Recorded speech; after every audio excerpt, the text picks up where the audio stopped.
Connecting a new device on Sezzle is a straightforward process. Follow these steps to get started quickly. Step 1. Download the Sezzle app.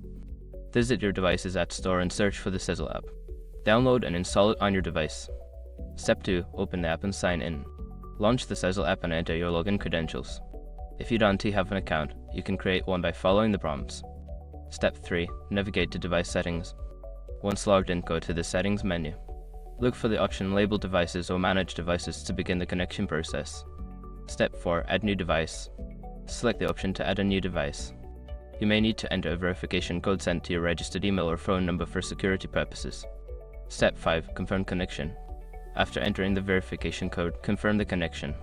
Your new device should now be linked to your Sezzle account, allowing you to use it for transactions. Now you are ready to use your new device with Sezzle. Enjoy your shopping experience.